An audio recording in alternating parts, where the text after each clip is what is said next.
Okay. Good afternoon. It's morning for me. I think I'm the only one it's morning for. Maybe Jillian, I'm not sure. My goal. Hi, Jillian. Are you okay with Hi. recording?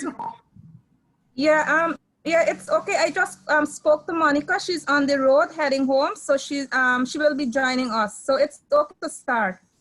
It's okay to start. Can I start without her? I'll start without her, Yes. and then she can join in She might take progress. some time to meet home. Yeah, and then Okay. she can join in progress, and then anything she missed, we'll have a recording because I'm recording right now. Okay. Excellent. Okay. Sure. All right. Well, let me start by just welcoming you back. Thanks for taking the time. You don't have to do this part of it if you don't want to. I'm doing this to help, so hopefully it becomes helpful. And any feedback you can give me that makes what I do for you, my instruction, more helpful, please do. Don't be shy. Tell me if I know I speak fast sometimes, and I'm trying to slow down, knowing that you're not all native English speakers. In fact, I don't think any of you are, and I give you credit for following me along at all.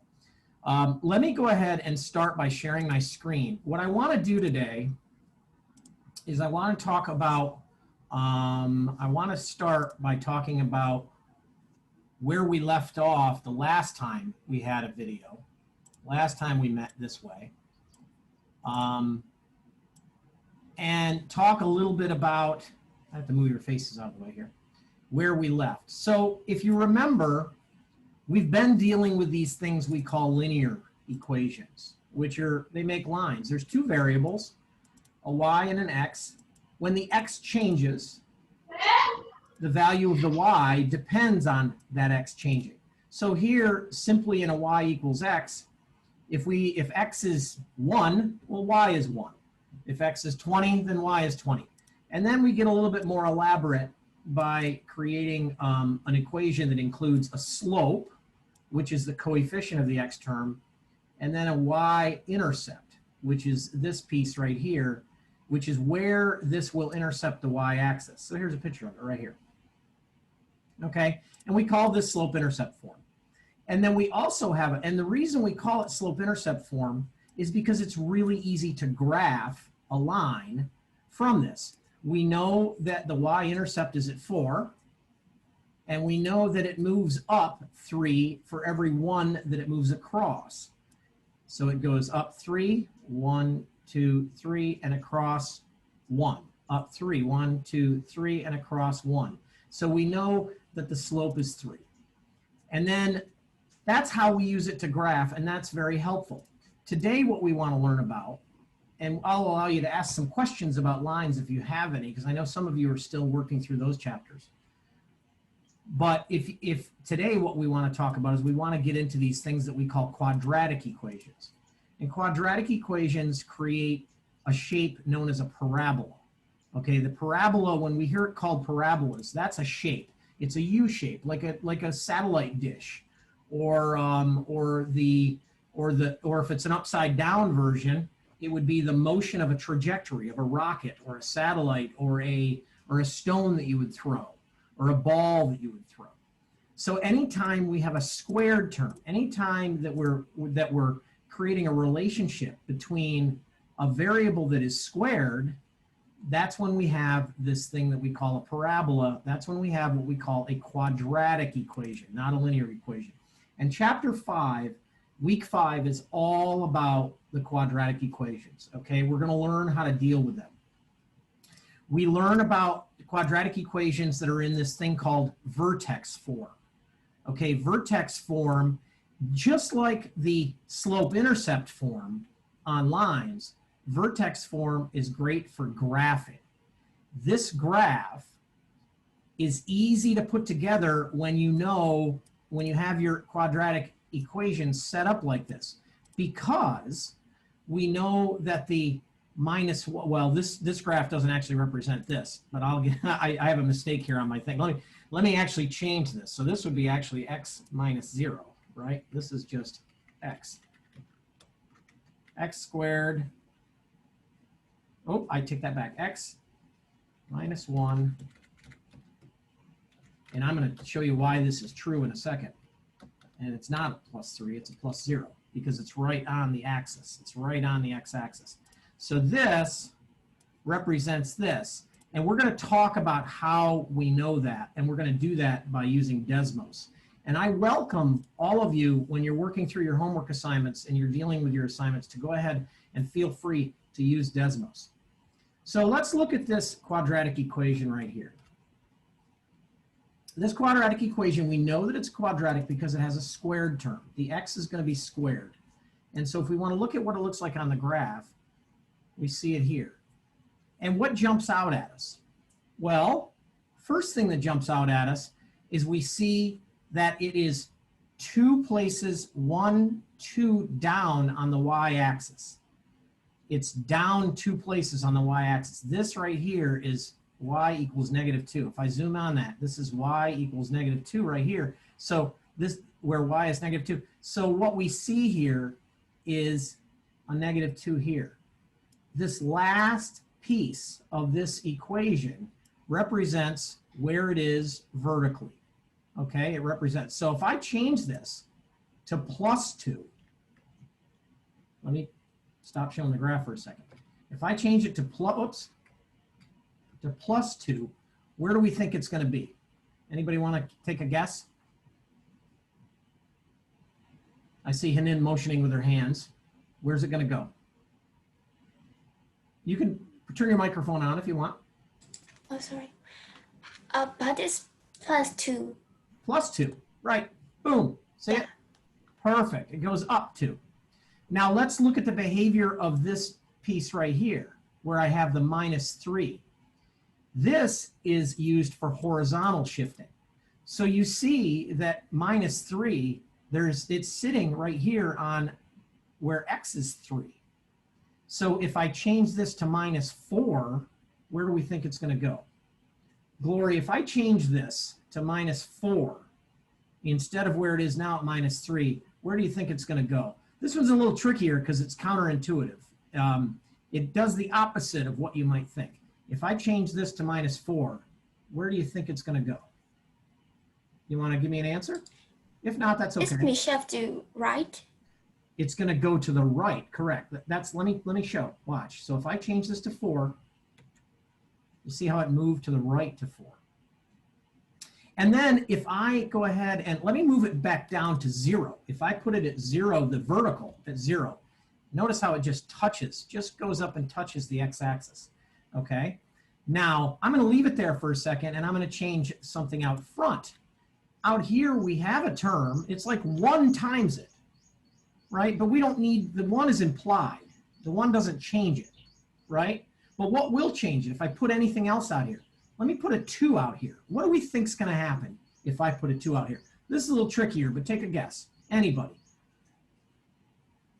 If I put a 2 out front, let me shut off the graph. If I put a 2 out front, what do we think that's going to do? So we've got a graph that's like this. I'm going to tell you what's going to happen. The 2 is going to scrunch it.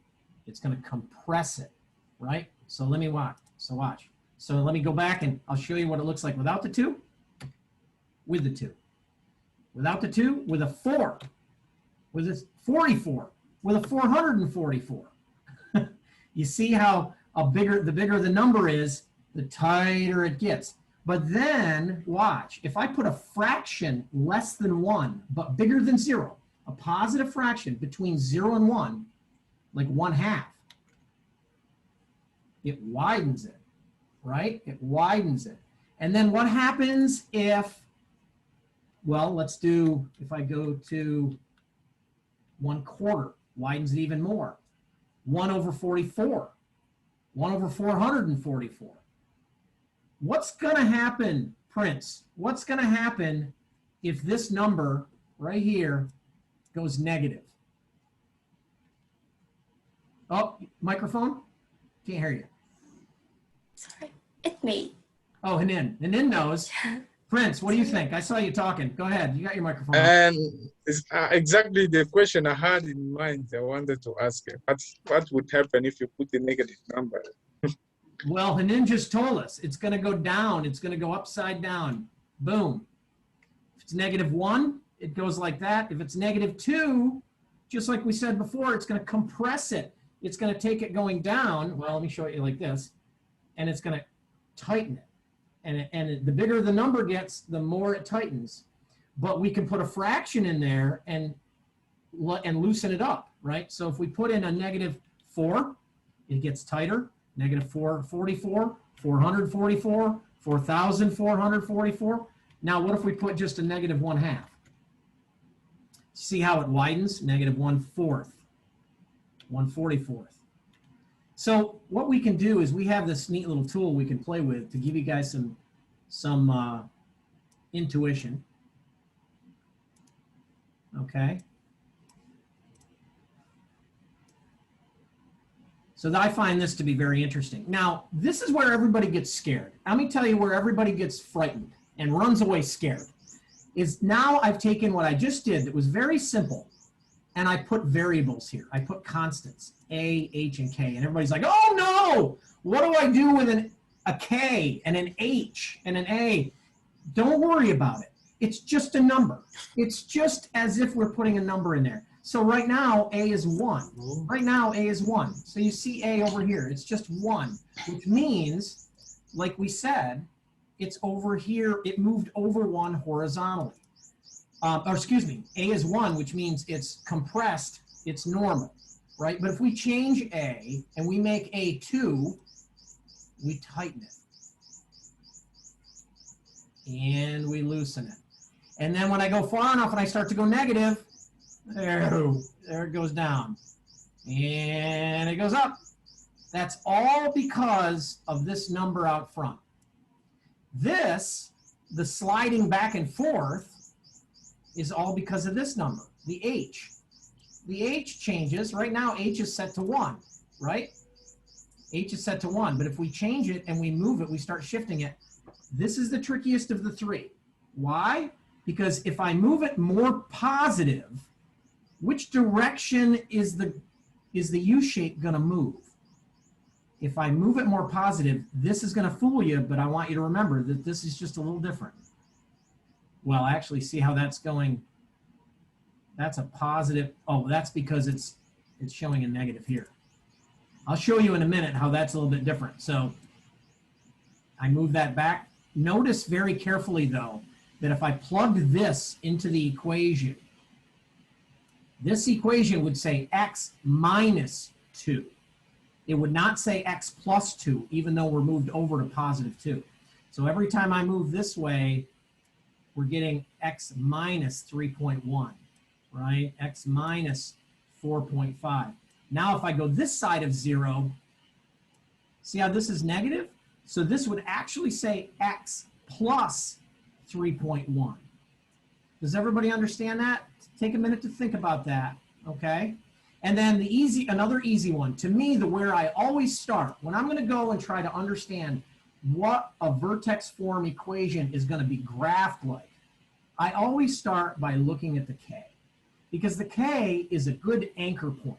It anchors, it's a starting point for our graph because it's the point of this vertex where the U shape is created. Even if it's upside down or right side up, this K point starts it. So if I go up, you see how it moves up all the way to 4, and I go down all the way down to -4. I can go further.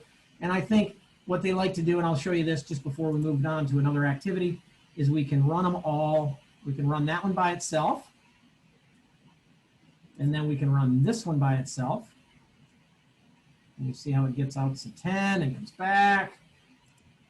And then we can run this one by himself. But what I like to do is run them all at the same time. And then you get this crazy thing going on.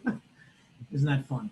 You guys can do this when you want. We don't, but I'm just trying to show you how the behavior is. So now, over to you guys. I'm going to put in the chat window. How am I going to do this? Let me stop sharing for a second. Nope, let me do it right here. Let me stop sharing for a second. In the chat window, I'm going to put a link. I'd like everybody to go out to that link if you can. Tell me if you've seen in the chat window. It should say, it should have my name at the end of it. It's a internet connect. It's an internet link. Does everybody see it? Head on out to it. Go ahead and click on it. And don't worry that what we're going to do is play a little game. We're going to go through and, you know, I'm going to let you try and see if you guys can figure it out. Okay? So I'm going to get set up for a second. You go out to that and then we'll be ready to go here in a second.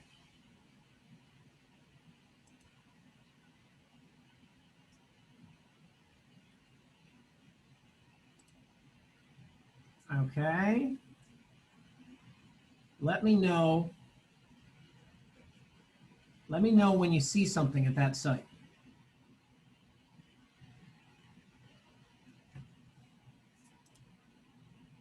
You should see a question. Do you see a question at the site? Did you click on the link? Yes, I can see it. You can see it? So feel free to take a minute and answer it, and then we'll work on it together. You know what I'm going to do, though, just so you guys, in case you're not able to see this, I'm going to go ahead and share my screen one more time, just to make it easier for you, just in case you're not able to get to the link yourself. I'm going to share my screen one more time, and I'll show you. I'm not going to show the responses yet, though. Okay? So if you're looking at my screen, you can see what I see, which is the same thing. But if you go out to the internet site, you can actually put in your own vote. Okay? So I would say, I would encourage you to go ahead and vote. Let me show you what it looks like when I vote. If I go out here and I'm going to pick one, I'm not going to pay any attention. I'm probably going to pick a wrong one. I'm going to go ahead and pick that one. And now if I come back, it's going to show me that that one person, that 100% of the people that have voted for this one. So I want you guys to try. What graph do you think this is of? Which of these represents this graph? And then go ahead and vote. And we'll watch, and it's anonymous. I don't know who's who. It doesn't matter. I don't care if you get it wrong. It's not about that. It's about taking your best guess and then having a reason why you guessed. Okay? Do we want to work through this one together? Would that help if we work through this one together? Thumbs up if you think that would help. Working through it together. Or are you guys comfortable doing it yourself? I think we should try first, and then okay, we got. All right. Okay, we got somebody's got a guess. All right, good. Anybody else want to take a guess? I'll go clear my response, so you don't see mine. Anybody else want to make a guess? Now let's talk through this. What is this? What does this piece out here represent?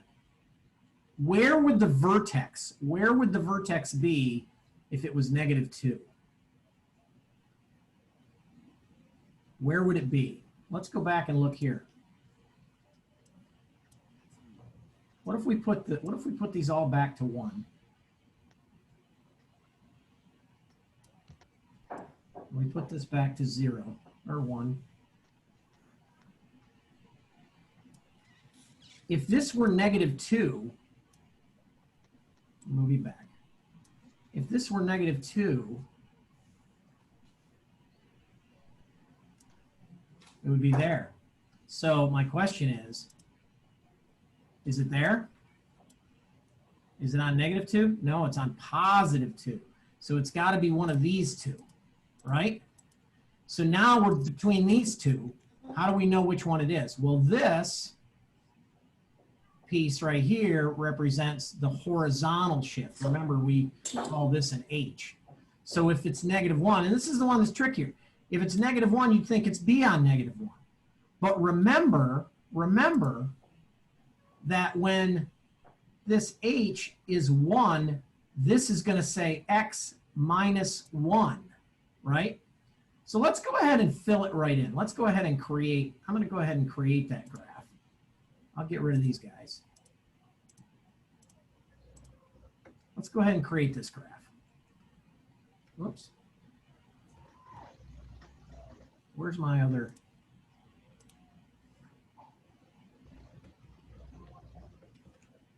Oh, here it is. So let's create this one right here. Y equals x minus 1 squared plus 2. Oops.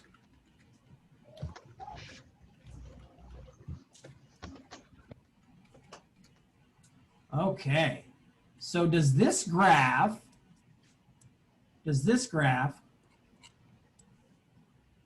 match, whoops, this graph? Do we think it matches? It doesn't, because I'll tell you why it doesn't match.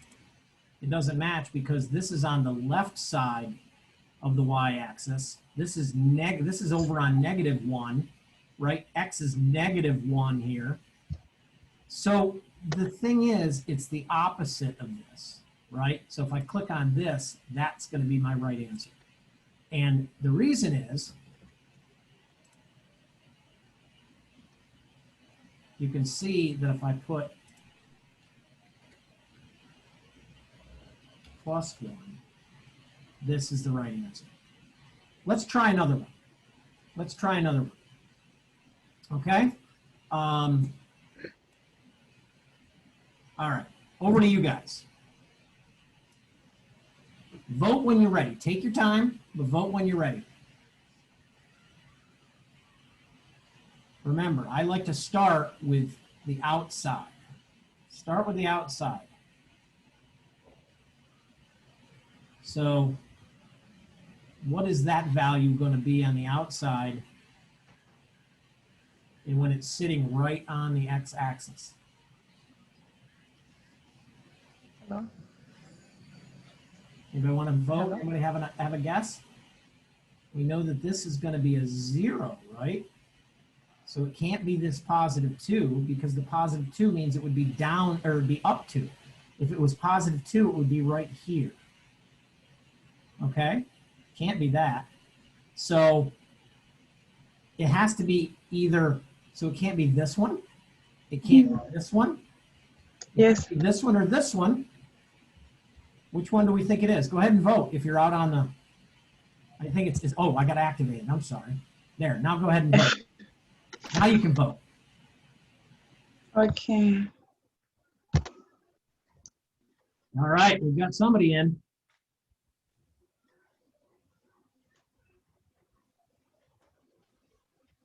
That's good. Somebody's getting it. I'm not sure how many people are in there. If all of them, I'm not sure how to see how many people have voted, but you are correct. That's exactly right. It's x minus 2 because it's shifted horizontally. It's moved to the right 2. But this is like having a +0 out here where it sits right on the x-axis. Let's try. Does anybody have any questions about this one? Let's try the next one.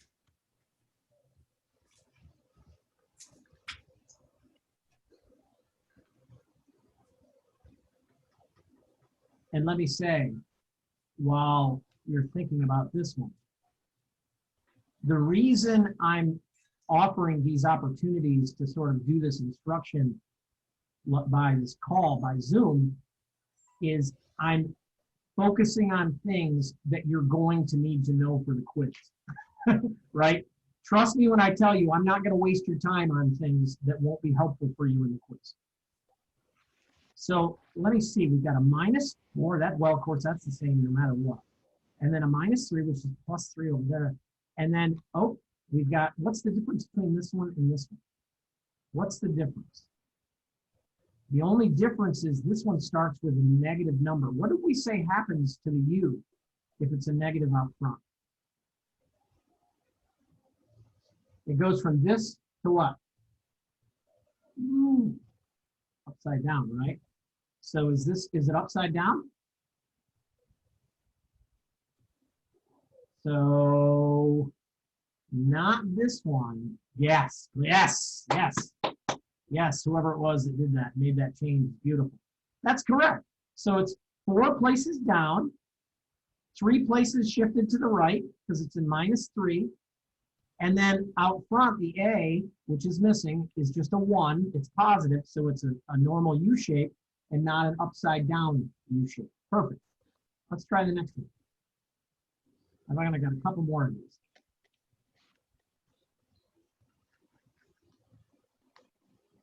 Hopefully you're getting the hang of it.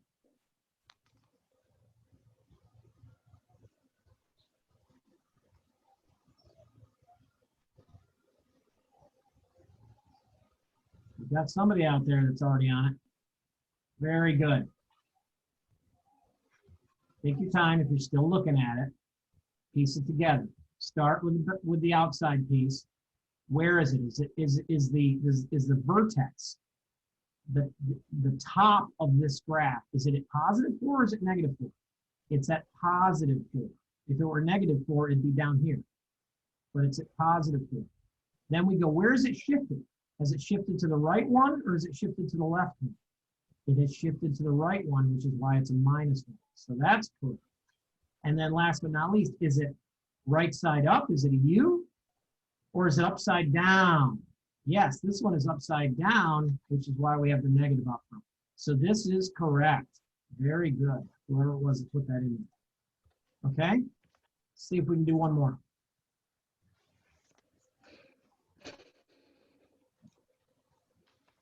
This one's a little trickier because we haven't done anything with horizontal shifting and we haven't done anything with vertical shifting, right? All it is a change to that A value, that value out front that compresses it or widens it, right? So just make a guess. This one's not as important. This one's more for fun. Take a guess. I can tell you right now, it's not going to be x squared because it's not quite wide enough. It's too tight for x squared. What do you think it is? Another way to figure it out would be maybe in your head to plug in a value in your head. So say, well, what if I put in a value of 2 for x? Where would y be? Well, if I put in a 2 for x, 2, y would be at 4. Well, that's this point here. Does the graph intersect here? No. Well, where does the graph intersect? Well, my goodness, it doesn't even intersect 2, way, way, way up here. So it's way higher than 8 when x is 2. It's higher than 8 when x is 2. So let's look at this. If you put in 2 on this one, 2 squared is 4 times 2 is 8. If you put in 2 here, y is 8. If you put in 2, y would be 8, and it still doesn't intersect. So it must be C. It must be C. It's this really 3x. It's tight, tight, tight. Does that make sense? So it should be, your answer should be C. Okay? I hope that helps. Any questions on that?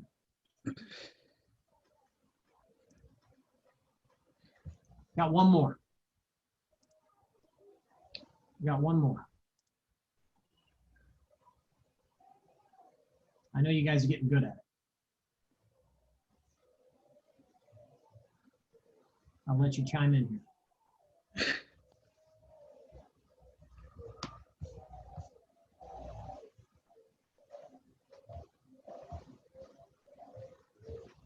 Any votes? Anybody want to take a chance? We know that it's down, so this has to be negative, correct? That's right. That's right. It's our only option. It's our only option. That's right. Whoever put that answer in, well done. And hopefully, if you didn't, you understand why. This outside piece here that represents our vertical shift is below the x-axis. So it has to be negative. And that's correct. It's -1/2 out here. And then this just shows us that we have, that it's a little bit less tight than 1, right? It's loosened up. It's wide. Okay? Very good. Very good. So let's have another question and see if you guys can figure this out. If the graph has a maximum value at its vertex, which means it's a maximum, which means, is this vertex the highest, the maximum value of the graph, or is it the minimum value of the graph? Anybody want to answer that? Want to say maximum or minimum? Well, clearly, this is the lowest point on the graph, so it's a minimum. But if I went the other direction, now it would be a maximum, right? Now it would be the highest point on the graph. It would be the highest point on the graph. So if we come back to our question, if this graph has its maximum y value at its vertex, which of these must be true?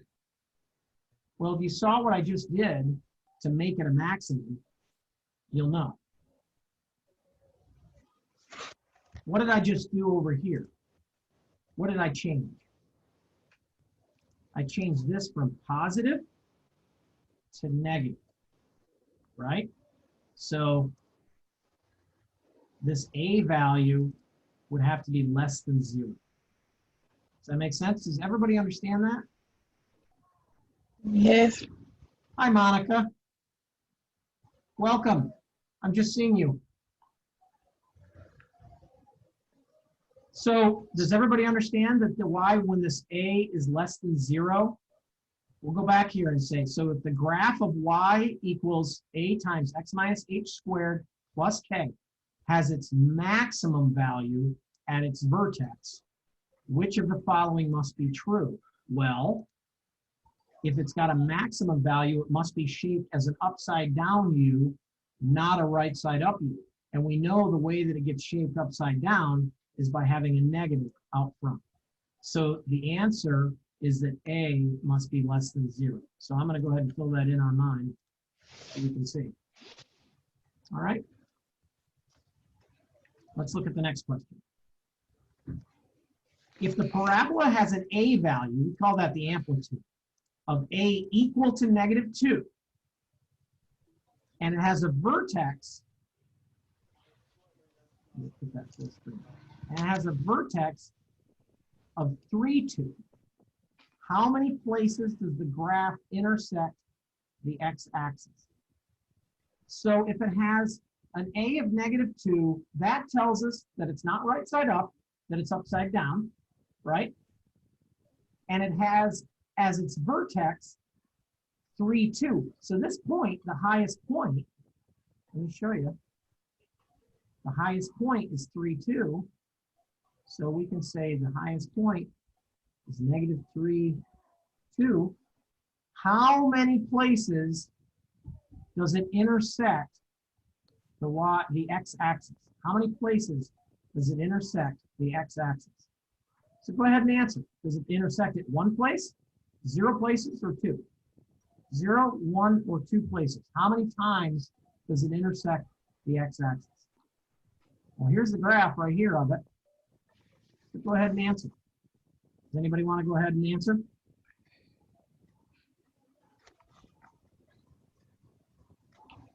I'll answer. It intersects twice, right? It intersects twice. Here and here. Does everybody understand that? How many, now Yes.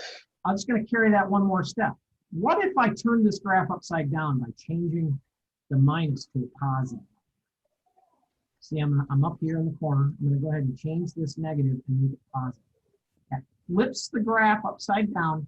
Now how many times does it intersect the x-axis? Shout it out if you know the answer.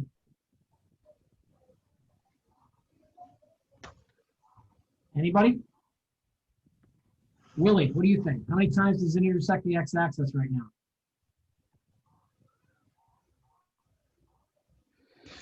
Thinking. Does it touch it at all? It's not touching it at all, right? No. Yes. Doesn't intersect it at all, so 0. 0 points. If I flip it upside down again, 2 points. What does it mean if it only touches in 1 point? Well, I just get rid of this vertical shift. If the vertical shift goes away, I move it down. Notice it only touches in one point here, whether it's upside down or whether it's right side up. It only touches in one point. Okay?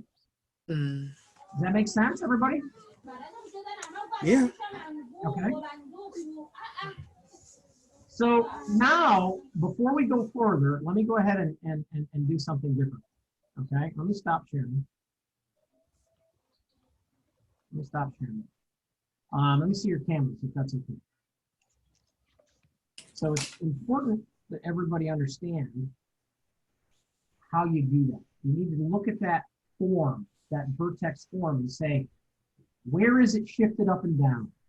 Where is it shifted left and right? And is it upside down or is it right side up?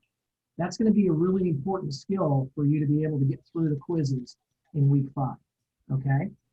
But what I also want to do is I want to take you through another set of stuff that you're going to have to learn in week 5, okay? And we're going to call that, let me show you again.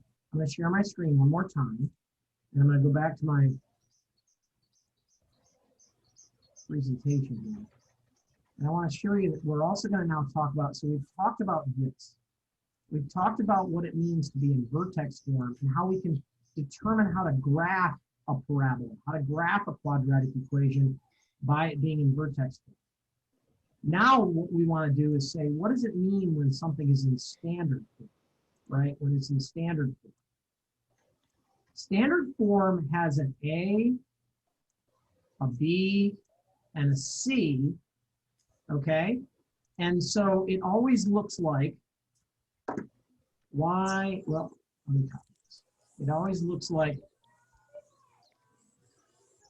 Y equals AX squared plus BX plus C, which means there's going to be a value for here, here, and here. That value could be 1, which means it wouldn't show up. But this form is also a quadratic. It's the same thing as this in terms of it's a quadratic equation, but it's just been the constants have just been moved around. They've just been moved around by using algebra. And there's a way that we can take one of these equations and make it be like these equations, right? Like this vertex form, and you use a technique called completing the square. And there's a whole presentation in your chapter materials about completing the square. And I'm not going to go into that today. I'm not a big fan of completing the square. And I don't think you're not going to be asked to complete the square in a quiz or a test. So I encourage you to take a look at it, but I'm not going to go into that. But what I am going to show you is I am going to talk about this format and what it's good for. And it's good for factoring, and it's good for figuring out what we call the roots or the solutions to a quadratic equation. So let's talk about that by looking at Desmos once again, okay? Let's look here. If I have something then that's in standard form, x squared plus 2x plus 4, okay? This is also a quadratic equation. Notice how it graphed it like that. So let's instead, let me go say minus. Okay, now the roots or the solutions of this equation are where y equals 0, where y equals 0. So the roots or the solutions of this equation show up where these points are, okay? And there's a couple different ways to figure out what these points are. And it's very important that you learn how to figure out where these graphs cross the x-axis. And I'm going to show you a way to do that, but let me go ahead and stop sharing here. And I'm going to start sharing in my other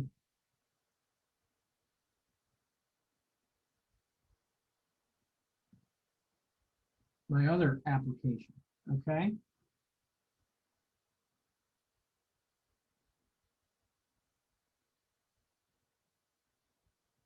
All right, let me do something here. Start a new drawing. I'm going to ask for a volunteer, somebody, Prince, turn your microphone on and give me a number between -8 and +8. Any number you like, except 0. Don't use 0. 4. 4? Yes. Positive or negative?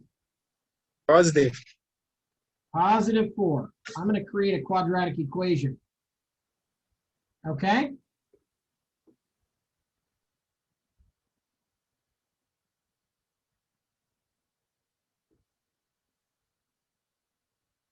Okay, here is a quadratic equation. Can everybody see this on my screen? If I set this equal to 0, okay, that means I have to find the values that I would plug in for x to make this 0. The reason I asked Prince to give me a number is because I knew when he told me 4, I know that there's a few ways that I can multiply two numbers together to get to 4. Okay? I could multiply +2 times +2. I could multiply, what else could I multiply? I can multiply +4 times +1. Does anybody have another idea of what two numbers I can multiply by to get to 4? Not coming to you? How about -2 and +2. Jimmy? Well done, sir. -2 and what was the other one? Negative and negative, right? Yeah, negative. -2 and -2 also multiplies to +4, and so does -4 and -1. So what I've seen it now, what I have is I have a -4x in the middle. So we know that it's these two. And the reason is we want the product of these two numbers has to be the sum of these two numbers. That's just a fancy way of saying we multiply the two numbers together to get this, and we add those two numbers together and we get this. So what does that mean? What am I even bringing this up for? Well, this equation looks like this. It's actually the product of two of these, x -2 times x -2. Okay? So now let's see if that really works. Is that true? Well, we can multiply these terms, x squared. We put these two terms together, that's a -2x. And this term together, that's a -2x. And then the last terms together, -2 and -2 is +4.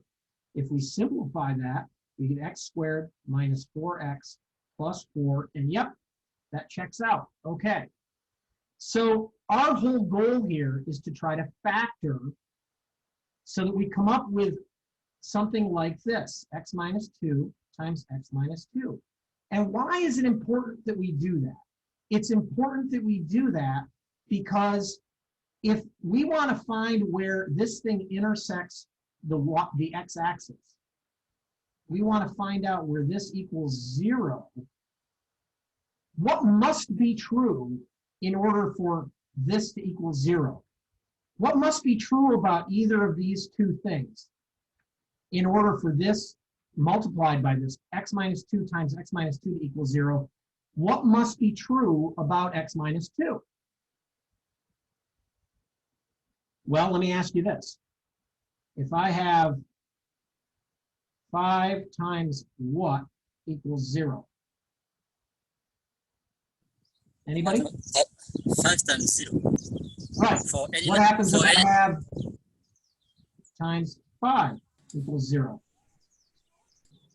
Then the 0 has to be here, right? The bottom line is if I have an x times a y equals 0, one of these two has to be 0, right? Sure. Whenever I say something like, whoops, forgive me. Whenever I say something like x So -2 times x plus 3 equals 0, what must be true? Either this is 0. One of the zeros. 1 has to be 0. So then what do? We say x minus 2 Minus equals 2 0. equals 0. Yep, and so x equals 2, Or and is or x plus 3 equals 0, equals 0. and x Is is x equal equals minus 3. minus 3. Exactly. So now let's do another one. So now we know the zeros for this. We know the zeros for this. We solved this one. It was x minus 2 times x minus 2. That equals 0. So we know that x minus 2 equals 0. X must be equal to positive 2, right? Let's do another one. Who wants to give me? Hanan, you're showing your screen. I can see you. Can you tell me, give me a number between negative 10 and positive 10? Any number. 7. Positive or negative? Negative. Negative 7. So I'm going to do an x squared, and we're going to end with a 7. And then I'm going to have an x term in the middle. And I'm going to make up the x term, and I'm going to make you guys figure out how I came up with it. So I'm going to make it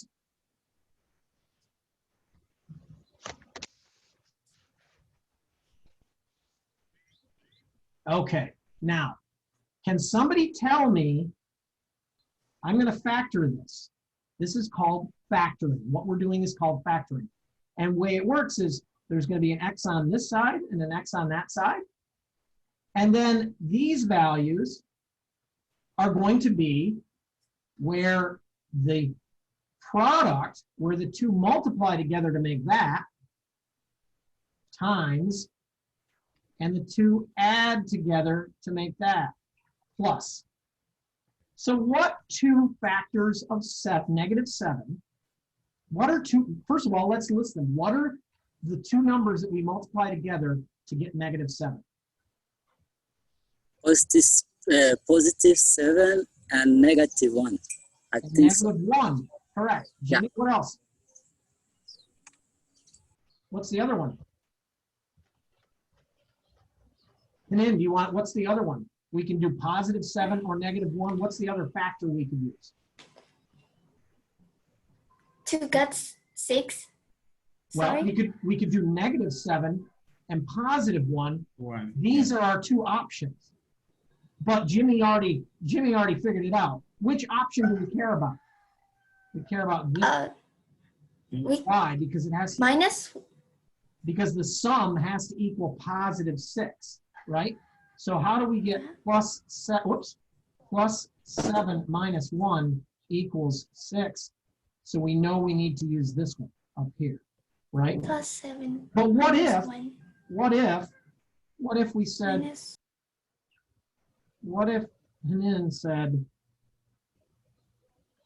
she said negative 7, but what if I wrote minus 6x? Then what would it be? Then it would be this one, right? Because we have to find the product multiplied together Minus is negative 7. So plus that's negative 1. 7 times 1, where the sum added together equals negative 6. Negative 7 plus 1 is negative 6. So for this one, with the negative, we know that the answer is negative 7 and positive 1. So it's x minus 7, x plus 1. And when we set that equal to 0, one of these has to be 0. So we have x minus 7 equals 0, or x plus 1 equals 0. So x can be equal to 7, and x can be equal to negative 1.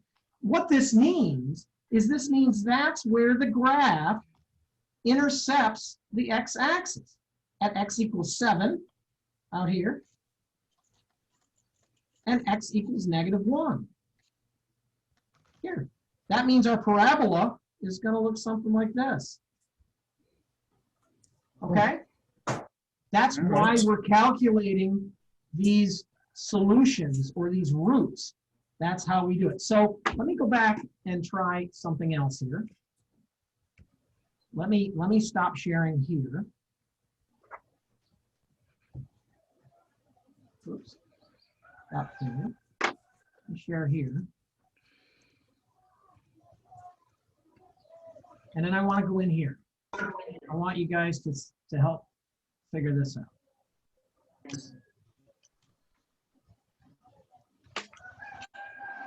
Okay. You should see this question right now. And forgive my dog barking. Stop it. Okay? So you will have to type in a response if you want to respond, but does the vertex of the parabola, oh, we haven't even talked about this yet. Forget that. Forget that. I'll go on. I want to find a different one. Okay, let's do this one. Okay. So if you're out at the Poll Everywhere site, and even if you're not, you can see my screen. Hopefully you can see my screen. I'll go full screen for you. What two numbers product is -15 and whose sum is 2? This is a skill that you'll need to learn in order to know how to factor, right? Because remember what we just did.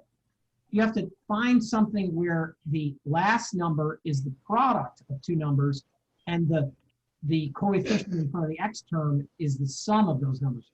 So what two numbers product is -15, but their sum is 2? If you have an C is answer, you right. can vote here. Oh, sorry, somebody was going to say something. Go ahead. C has to be right. Yeah. See. -3 and 5. Does that work? Absolutely. Is the product -15? Yes, it is. When you add them together, is it 2? Yes, it is. Very good. Yes. So feel free to vote here. I set that up so you guys can play along. If I voted, I get that. So you just got to go to that website, Poll Everywhere. It's in the chat window. If you look in the chat window, you'll see where to go. Excellent. Let's do another one. Let's do another one.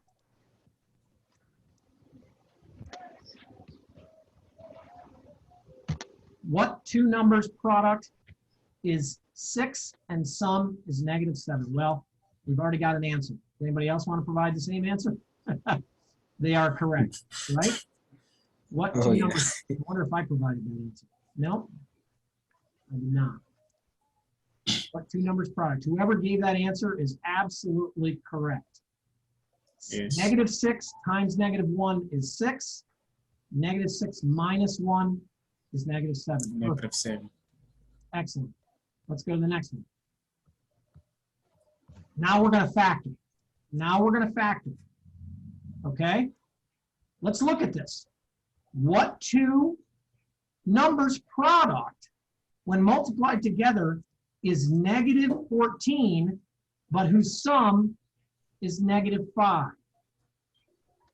Product is -14. Sum is -5. Oh, let me activate it. I'm sorry, I haven't activated it. Okay, it's active now. You can vote. Go ahead and vote. Sum product is -14. When you multiply them together, it's -14.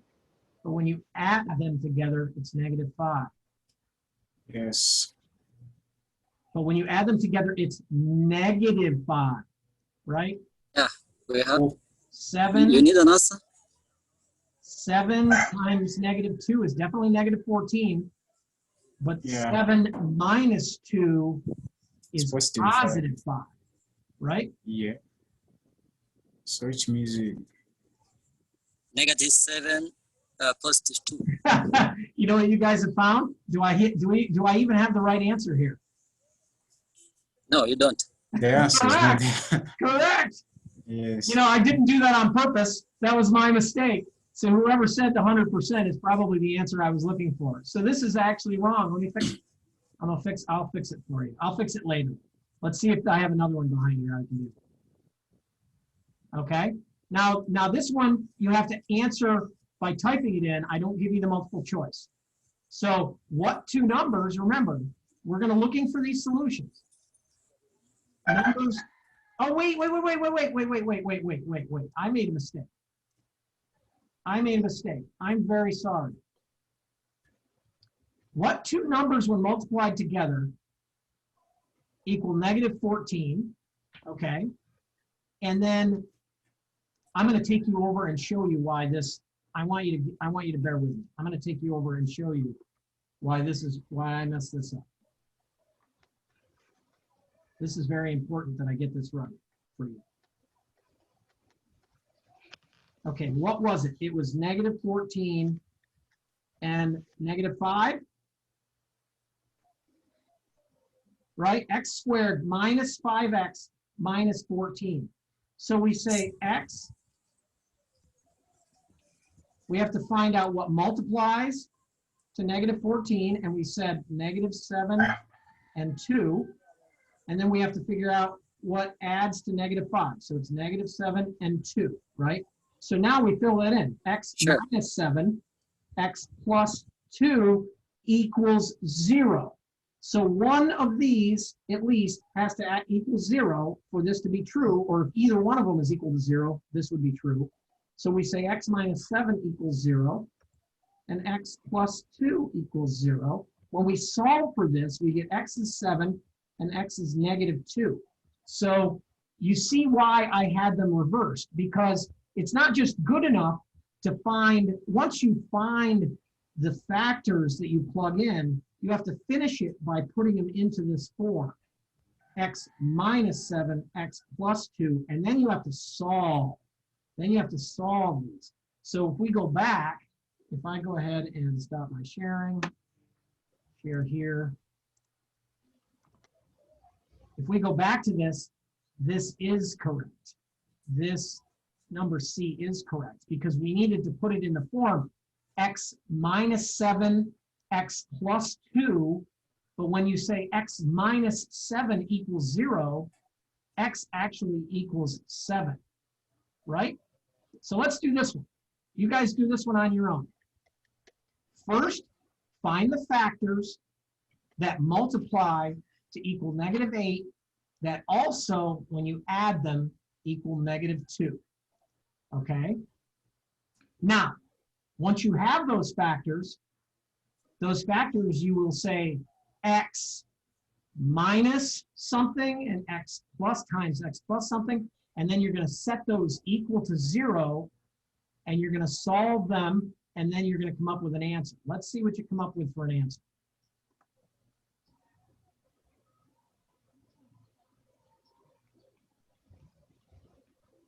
Oh, I have to activate it. You guys can't even see this. I'm sorry. It should be active in your screen now if you're playing along. And if you want to go ahead and type in an answer, anything you type in, I'll see. So 2 factors multiplied together equal negative 8, which added together equal negative 2. I know what they are. Can I speak? Who was that? Was that Jimmy that entered that? Yeah. Yeah. Anybody else? So let me, hold on a second, Jimmy. Let me ask, Okay, sure. let me ask Hanin. Hanin, do you think he's right? Sorry? Do you think he's correct? Sorry, I don't understand. Well, I don't know what he said. Oh, he wrote. Did you see it on the screen? So who did that? Yeah, Is this right? me. Do you agree? I did it. Excellent, excellent. This is really good, guys. Jimmy, Hanin, excellent. No, so that is correct. And the reason why is because negative 4 and positive 2 multiply together to make negative 8 and add together to make negative 2. But you have to say, so then you say x minus 4 equals 0 and x plus 2 equals 0. So when you solve for x, you end up with that. Very, very good. Does everybody understand that? It's important that you do understand it because factoring is one of the harder things you're going to have to do, but I think I'm trying to present it in a way that makes it easier for you to understand. Let's try again. Okay, we got another one. This time it's 5x squared minus 30x plus 25. I'm going to give you a hint because we're running a little out of time here. I'm going to give you a hint. You can factor out the 5. 5x, so let me actually do something here for a second. Go ahead and think about it on your own while I get set up here.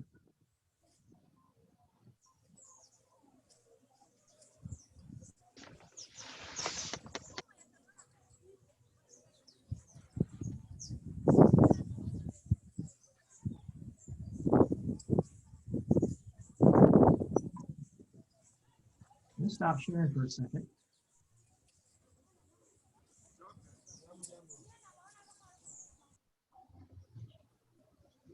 So what I can do is notice that all of the other ones that I've done before, my first term has just been an x squared with no coefficient. No coefficient out front, right? Nothing out front. So I want to create the same circumstance. I can do that. I can take out a 5. I can factor out a 5. And then the beginning becomes x squared minus 6x plus 5. Does everybody agree with that? Equals 0. So now what I know is I can divide. This is algebra. As long as I do to both sides the same thing, I can do it. So if I divide both sides by 5, I can do that, right?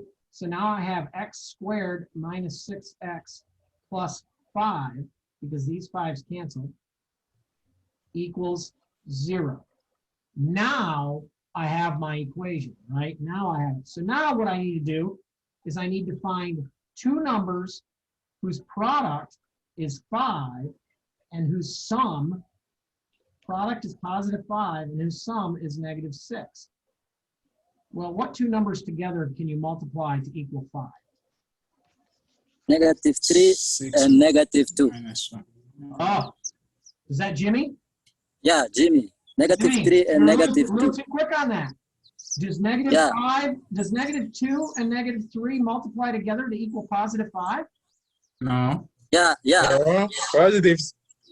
but it Positive has to 6. be That would be 6, right? So what do we need? Yes. What do we need? We need I- negative. -5 and -1. Excellent, Hanin.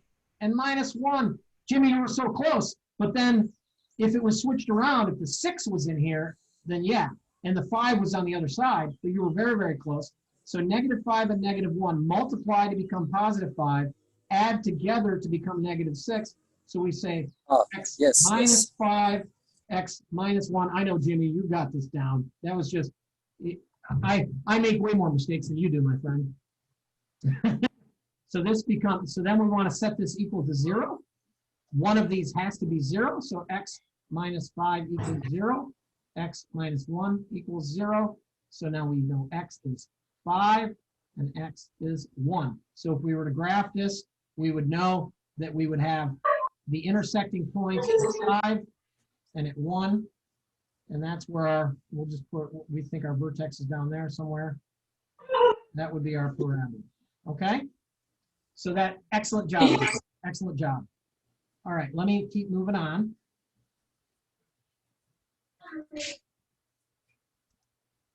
Okay, what's next? All right, now that we've learned a little bit about how to factor, if we know that x squared equals 3x and x is 3, one of the two roots is 3, what is the other root? X squared equals 3x, and we know that one of the solutions is 3. What is the other solution? I'm going to work this one out for you too, because I think it's important to do so.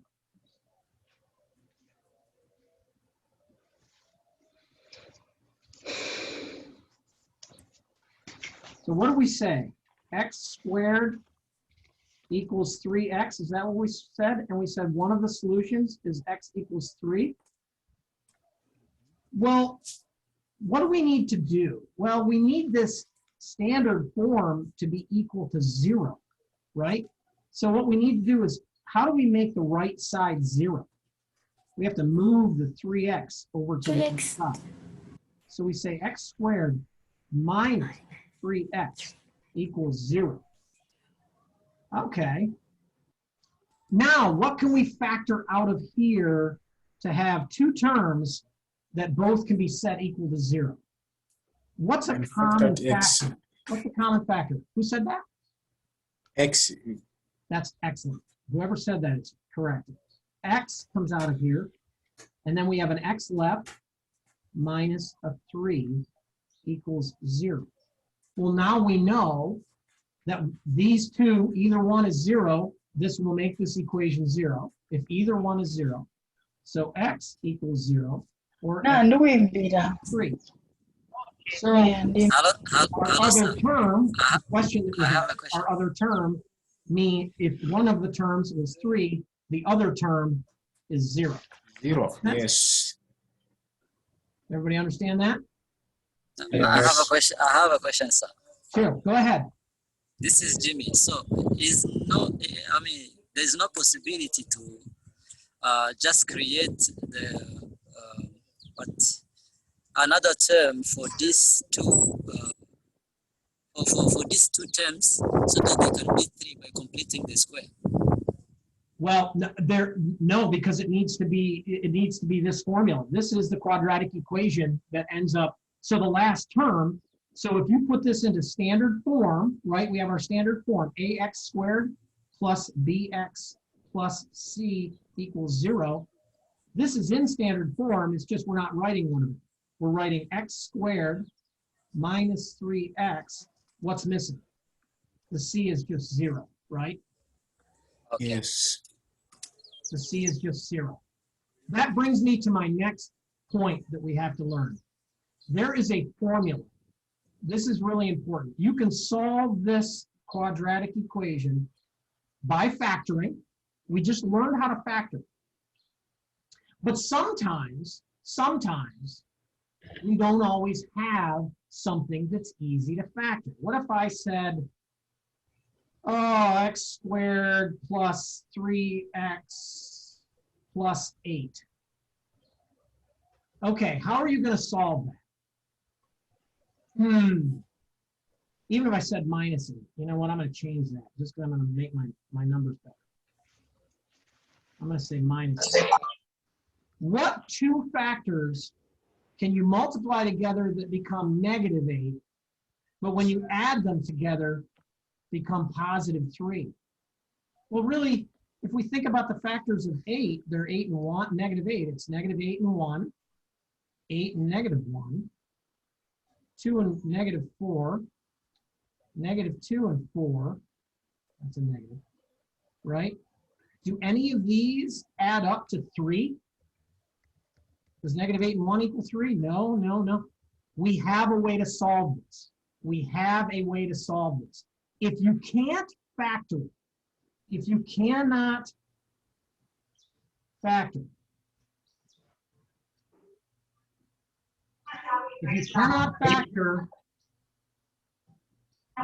use the quadratic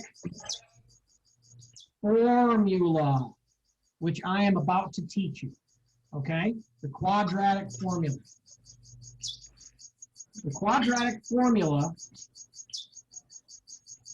takes a standard form quadratic equation, okay, and finds the x value. When this is set to 0, again, we're looking for the 2 points of intersection on the x-axis. Or maybe there's no points of intersection, or maybe there's just 1 point of intersection. That's what we're looking for. We're going to try to find the value. We're trying to find x. There's a wonderful formula that helps us do this, but you have to kind of memorize it. I know this stinks, and I'm sorry about that, but you have to kind of memorize it. X equals minus b plus or minus, and I'll talk about what that means in a second, the square root of b squared minus 4 times a times c all over 2a. Okay? Now, what was the equation that we just chose? We just chose the equation, it was x squared, and what did I do, 3x?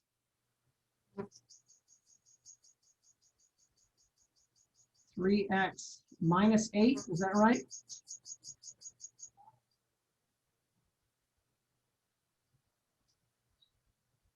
So now we know this is A, this is B,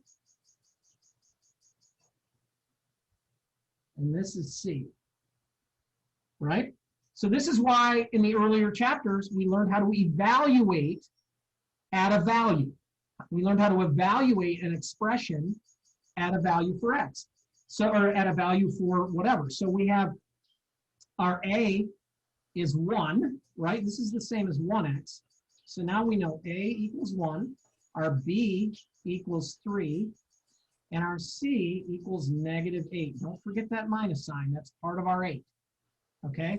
Now we plug that in. So our x equals -b, which is 3, okay, plus or minus the square root of b squared, 3 squared, minus 4 times a, which is 1, times c, which is -8, all over 2 times a, which is 1.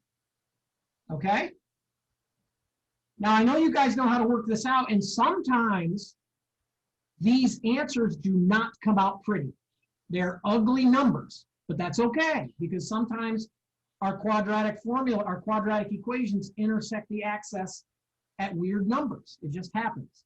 So let's keep doing this. X equals -3 plus or minus the square root of, we'll simplify that, 9 minus, what is -8 times 1 times 4? What's -8 times 4 is -32. Okay, all divided by 2. So what's this equal? -3 plus or minus the square root of, what is 9 minus -32? It's 9 plus 32, 41. Would you guys agree with that? Yes. 41 Yeah. divided by 2. Now this, just because we picked it, is an ugly answer. It's great. I mean, this formula, x squared plus 3x minus 8, results in the two values of x, where it intersects the x-axis, as -3/2 plus the square root of 41 over 2. And x also equals -3/2 minus Minus. the square root of 41 divided by 2. If anybody has a calculator, if anybody has, actually, let me use Desmos. Let me go ahead and, let me stop sharing. Well, let me do this. Let me stop sharing, and we'll figure out what these things are, okay? First of all, before I do that, does everybody understand that all I did was since we multiply the whole thing by -2, we multiply each piece by -2. That's why I ended up with this and this. That's why I have -3/2 plus square root of 41 over 2, and -3/2 minus square root of 41 over 2. Okay? So now that I have that, let me go ahead and stop sharing, and we'll use Desmos to figure this out. Because it's complicated. This is complicated. It's a complicated answer, right? So let's do this. What did we say it was? It is -3/2 plus the square root of 41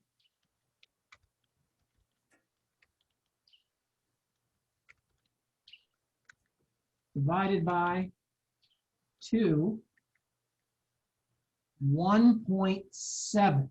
We'll round off and say that that's 1.7. So we know one value of x is 1.7, right? And we know the other value of x is -3/2 minus the square root of 41 divided by 2. That's -4.7.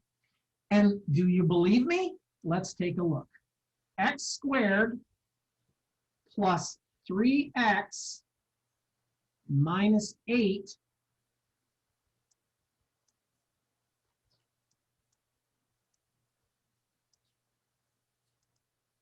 minus 4.702 and 0, there's that value. And 1.702, there's that value. Okay? Now we're running out of time, and I need to do one more thing with you before I let you go. But it's really important that you look at the quadratic formula and practice with it, okay? Because whenever you see, even if you see a factorable one, you can use the quadratic formula. Any quadratic equation you see that's in standard form, you can use the quadratic formula, which is that minus b plus or minus the square root of b squared minus 4ac. I want to bring something up though. I want to bring something up.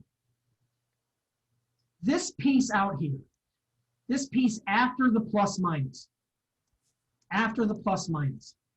So it's that square root of b squared minus 4ac, right? It's the square root of b squared minus 4ac. What does that tell us?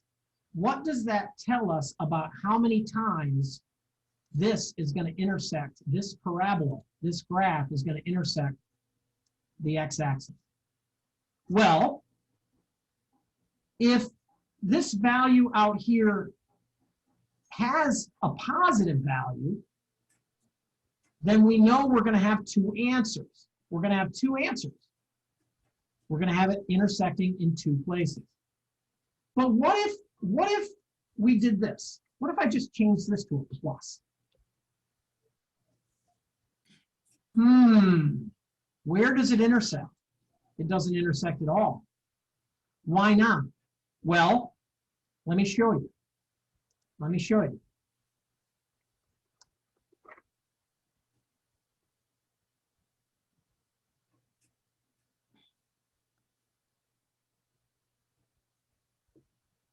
This is important to know.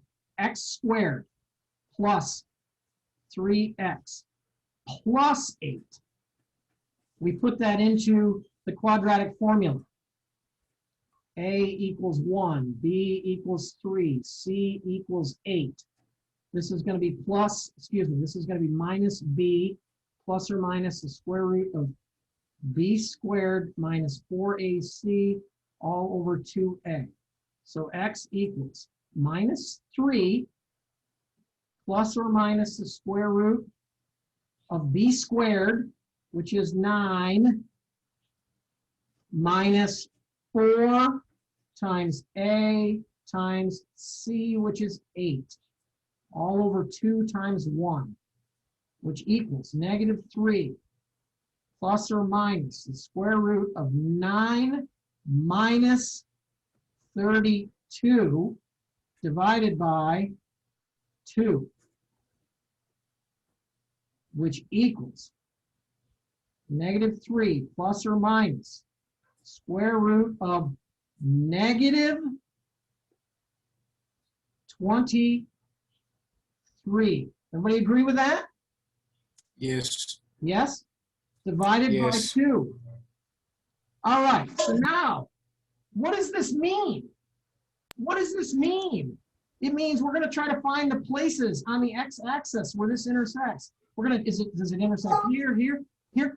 No, we already know. We saw the graph. We know the graph sits out in space like this above the x-axis. It never intersects. Why? Because you can't take a negative square root. You can't take a negative square root. So what does that tell us? It tells us that if this term, square root of b squared minus 4ac, if this term is greater than 0, it's positive. How many times will it cross the x-axis? Anybody? If it's positive,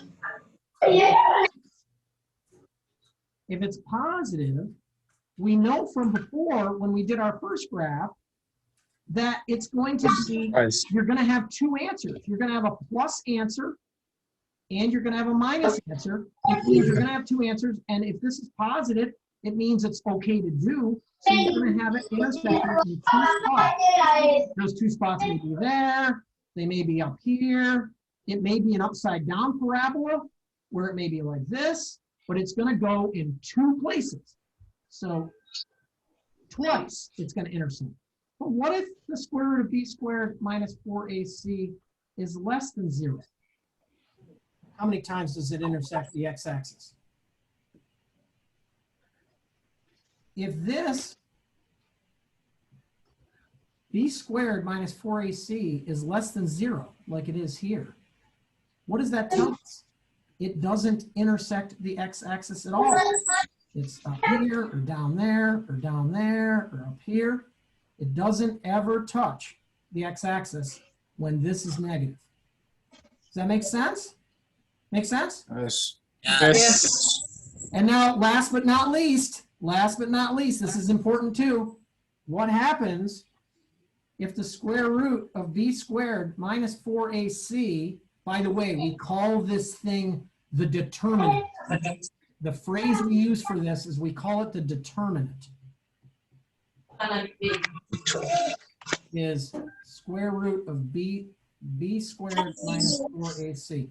We call this a determinant. What happens if the determinant equals 0? What does that mean?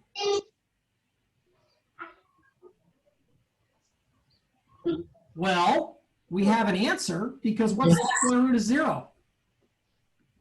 Square root of 0 is 0. That means we're going to have something plus or minus 0 divided by something. That means we're going to have exactly one answer. We're not going to have two answers. We're not going to have a plus and a minus. We're only going to have one answer. And that means it's going to touch one place. Touch one place on the x-axis. I hope that makes sense to everybody. And I know we're at the end of our hour and a half. There's one other thing that I didn't have a chance to tell you. If you've got 5 more minutes, I can go through it. It's up to you. If you have to leave, you can leave, but I'll go ahead and spend time talking about it. There's one other point that I really want to make that'll help you with the quiz and test. Again, the things that I've taught you today are the things that are important that you know in order to take the quizzes, okay? If you want to learn about completing the square, how to take a standard form plus bx plus c and turn that into vertex form, x minus h squared plus k, that's completing the square, but you're not going to have to do that on the quiz, so I wouldn't spend a lot of time with that. What I would, though, spend a lot of time on is if we go back to this vertex form, x minus h squared plus k, and remember, sometimes we can have an a out in front of it, remember? And you're worried about how to make sense of what that means when you have an ax squared plus bx plus c. Remember, the vertex in this form is just the point hk, right? So if you draw a graph like this, and this is at -2, and this right here, the x point is at, let's say that that's at 2, then we know that this is x squared minus 2, right? It's really easy to graph and go back and forth when you have this vertex form. Over here, the way to figure out where this vertex is the point -2, or 2, excuse me. That's not correct. It's at the point 2, negative. When we have this standard form, it's very important that you remember minus b over 2a. Our vertex x point, the x point on our vertex is here. So if we say x squared minus 3x plus, let's say, plus, let me see, we do 6, okay? Minus b over 2a is our x point. So this is minus b, so b is -3, a is 1, right?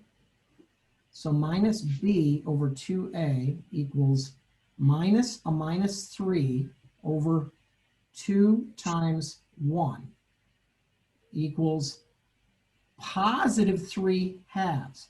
So our x point equals 3/2 for our vertex. Where's our y point? We plug it back into the equation. So y equals, whoops, sorry guys, y equals x squared, which is 3 halves squared minus 3 times 3 halves plus 6. So our y value equals 9/4 minus 9 halves plus 6. So that's going to be 18/4. 9 minus 18, negative 9/4 plus 6, negative 9/4 plus 6, which is 24/4 equals positive 15/4. So y equals, or excuse me, our vertex of our graph, our vertex is at the point 3 halves and 15/4. What does that mean? Well, that means that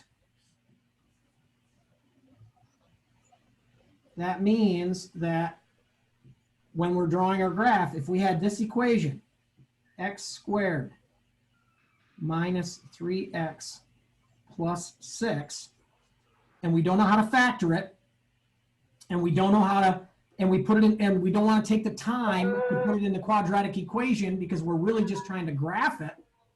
We know that the vertex is at 3 halves, which is 1.5, and 15/4, which is somewhere up here. So that's where the vertex, and we know since the x is positive, it's going to swing up. Okay, so I point out that you can use this minus b over 2a to find the x point of a vertex. Okay, so we went through a lot today, okay, but I hope this will be reinforced with your readings and with the presentations, and ask me questions if you have them. I'm going to put this recording out on the website so that you can get access to it in Canvas. I'll probably send it to you in email, or I'll send you a link to it in email. I'm going to start sharing so I can see your faces before we all say bye. Some wonderful music in the background. I don't know who that is. Was it you, Glory? You had your mic? No, I'm just here. It's JWA 183. I cannot hear. Awesome. I hope this was helpful. Let me ask, I know I can't see a lot of folks because you don't have your cameras turned on, but if it was helpful, give me a thumbs up. If you think this was worthwhile, I think this will help you yeah, Jillian, do you think it's helpful for you too? If there's anything else I can do to make it a better experience for you, let me know. Would you like to continue to do these in future weeks or no? Yes, we should continue. We should. Yeah? And I think we should prepare, we should revise all of this before we do the final test. I agree. I'll happy to go through, oh, she's beautiful. I'll be happy to go through the final exam review for you, but I can do this on, is this a good time? If we just keep doing Saturday mornings, or morning for me and Jillian, it's afternoon for everybody else. Yeah. and Monica, Jillian, and me, it's morning. All you guys, it's afternoon. I can do one of these next week and we'll tackle the next chapter. Okay? Or if you're struggling with this chapter and you get a little behind and you don't feel comfortable taking the final quiz, your last attempt at the quiz, you can bring your questions to this forum and we can talk about them. Okay? But I would do me a favor, and before next session, try to read up a little bit so that when I'm talking to you, it's not completely new, that you've maybe seen some of it before. But if it's helpful, we'll continue to do these. I know that some of this stuff is tough to do without direct instruction. If there's something that I'm finding is troublesome, I will try to create a short video, but I will post this recording so you can go back and play it in areas where maybe it didn't quite sink in. I know it went fast. But I hope it was helpful. And it's so good to see everybody's faces. So happy to see everybody. Thank you. Happy to see Thank you very much, sir. Yeah, did you think it was useful? Good. Very Yeah. useful. All right, well, Yeah, good luck. thank you. Good luck with all of your assignments and the quizzes. And I will set up another appointment for next week. And email me or enter or write on the discussion board or put comments in. And I will get back with you if you have any questions about stuff. Okay? Good luck, everybody. Have a great week. Thank you. Okay, Right. bye. Take Thank you, care. sir. Right.